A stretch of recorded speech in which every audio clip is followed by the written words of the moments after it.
जहाँ हर बूंद में भक्ति है, हर श्वास में है शिव का स्मरण, उसी मास की 11 कामिका एकादशी एक ऐसा दिव्य दिन जो केवल उपवास नहीं, आत्मा का उन्नयन है। कहा गया है, जो सावन मास कृष्ण पक्ष कामिका एकादशी का व्रत करता है, वह तीर्थों के स्नान, यज्ञों के अनुष्ठान और दान के पुण्य से भी अधिक फल प्राप्त करता है। परंतु इस कथा को केवल नियमों से नहीं, श्रद्धा और ज्ञान से समझा जा सकता है। तो चलिए आपको लेकर चलते हैं समय के उस सोपान पर, जहां हस्तिनापुर की राजसभा में धर्मराज युधिष्ठिर ध्यान मग्न बैठे हैं। हृदय में श्रद्धा, नेत्रों में प्रतीक्षा है, क्योंकि आज श्री कृष्ण दिव्य विमान पर आरूढ़ होकर पधार रहे हैं और सुनाने जा रहे हैं वह कथा जो कलिकाल के पापों को हरने वाली है और हर भक्त को हरि से जोड़ने वाली है। इसलिए आप सब श्रोतागण भी अपने हृदय के द्वार खोलें और जुड़ जाएं इस पावन प्रसारण से। गंगा टीवी धार्मिक कथाएं पर आज विशेष प्रस्तुति है कामिका एकादशी की पुण्य कथा, जहां केवल कथा नहीं होगी बल्कि आपके भीतर हरि का प्रवेश होगा। कथा को पूरा सुनिएगा, लाइक, शेयर और सब्सक्राइब भी जरूर कीजिएगा, ताकि धर्म की ये धारा हर घर तक पहुंच जाए। भगवान श्री कृष्ण को प्रणाम करने के बाद धर्मराज युधिष्ठिर ने भगवान से हाथ जोड़कर पूछा, हे प्रभु, मैंने आषाढ़ मास के शुक्ल पक्ष की देवशयनी एकादशी का सविस्तार वर्णन सुना। अब आप मुझे श्रावण मास के कृष्ण पक्ष की एकादशी की कथा सुनाने की भी कृपा करें। इस एकादशी का नाम क्या है, इसकी विधि क्या है, इसमें किस देवता का पूजन होता है, इसका उपवास करने से मनुष्य को किस फल की प्राप्ति होती है। तब भगवान श्री कृष्ण कहने लगे, हे धर्मराज, अब मैं श्रावण मास की पवित्र एकादशी की कथा सुनाता हूँ, ध्यान पूर्वक श्रवण करो। एक बार इस एकादशी की पावन कथा को श्री ब्रह्मा जी ने लोक हित के लिए देवर्षि नारद जी से कहा था।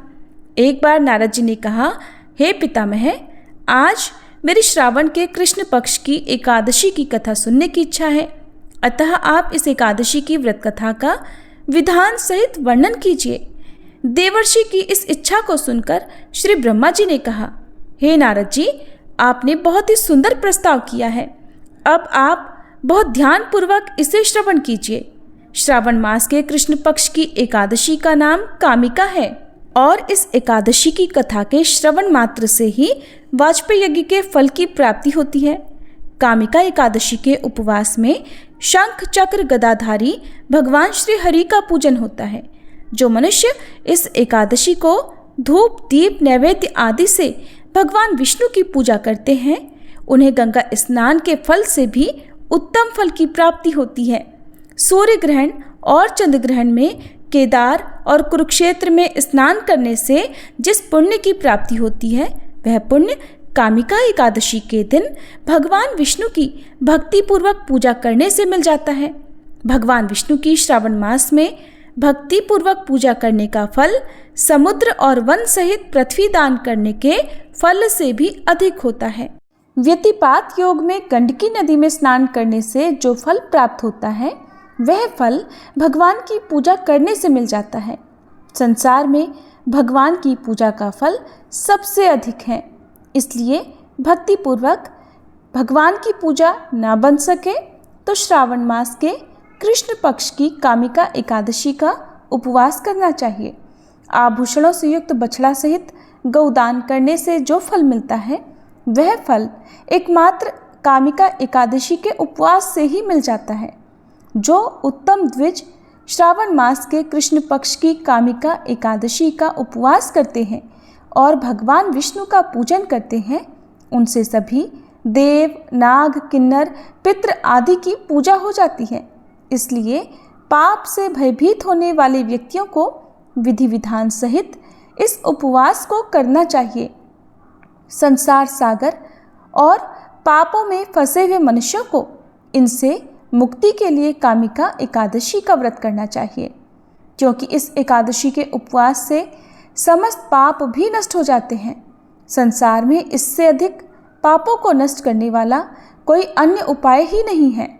हे नारद, स्वयं भगवान ने अपने मुख से कहा है कि मनुष्य को आध्यात्म विद्या से जो फल प्राप्त होता है उससे अधिक फल कामिका एकादशी का व्रत करने से मिल जाता है। इस उपवास के करने से मनुष्य को न यमराज के दर्शन होते हैं और न ही नरक के कष्ट भोगने पड़ते हैं। वह स्वर्ग का अधिकारी बन जाता है। जो मनुष्य इस दिन तुलसी पत्र से भक्तिपूर्वक भगवान विष्णु का पूजन करते हैं वे इस संसार सागर में रहते हुए भी इस प्रकार अलग रहते हैं जिस प्रकार कमल पुष्प जल में रहता हुआ भी जल से अलग रहता है। तुलसी दल से भगवान श्री हरि का पूजन करने का फल 1 बार स्वर्ण और 4 बार रजत दान के फल के समान माना जाता है। भगवान श्री विष्णु रत्न, मोती, मणि आदि आभूषणों की अपेक्षा तुलसी दल से अधिक प्रसन्न होते हैं। जो मनुष्य प्रभु का तुलसी दल से पूजन करते हैं उनके सभी पाप ताप नष्ट हो जाते हैं।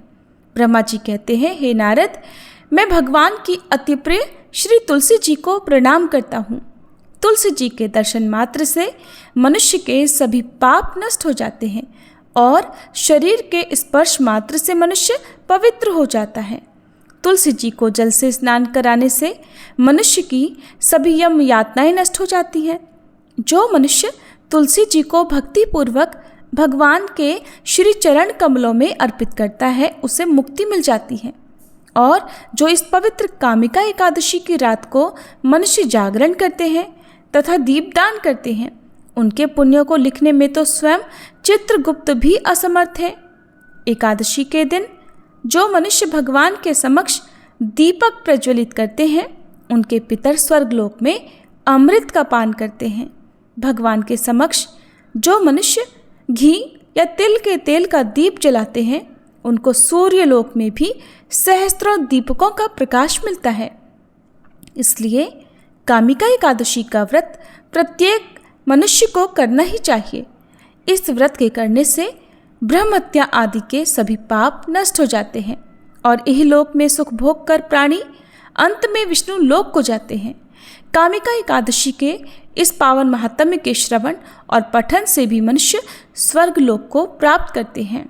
इसलिए कथा का सार ये है कि भगवान श्री हरि ही सर्वोपरि हैं। वे अपने भक्तों की निश्चल भक्ति से ही सहज ही प्रसन्न हो जाते हैं। तुलसी जी भगवान विष्णु की अति प्रिया हैं। भगवान श्री हरि हीरे, मोती, सोने चांदी से इतने प्रसन्न नहीं होते जितनी प्रसन्नता उन्हें तुलसी दल के अर्पण करने पर होती है। कामिका एकादशी के विषय में एक कथा प्रचलित है जिसके अनुसार बहुत समय पहले की बात है, किसी गांव में एक क्षत्रिय रहता था। एक दिन रास्ते में किसी ब्राह्मण से किसी बात पर उसकी कहासुनी हो गई। बात बढ़ी और क्षत्रिय ने आवेश में आकर ब्राह्मण को धक्का दे दिया।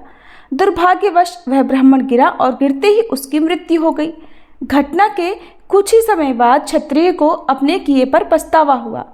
उसने ब्राह्मण के अंतिम संस्कार की जिम्मेदारी ली और गांव के लोगों से क्षमा भी मांगी, लेकिन गांव के विद्वानों और पंडितों ने साफ मना कर दिया। उन्होंने कहा, तुम पर ब्रह्महत्या का दोष है। जब तक तुम इसका प्रायश्चित नहीं करते हम कोई धार्मिक कार्य में शामिल नहीं होंगे। अब क्षत्रिय परेशान था। उसने बार बार विनती की कि उसे कोई उपाय बताया जाए जिससे वह इस पाप से मुक्त हो सके। तब पंडितों ने उसे सलाह दी, अगर तुम सच्चे मन से सावन के कृष्ण पक्ष की एकादशी यानी कामिका एकादशी का व्रत करो, भगवान विष्णु की पूजा करो और ब्राह्मणों को भोजन कराओ और दान दो तो तुम इस अपराध से मुक्त हो सकते हो।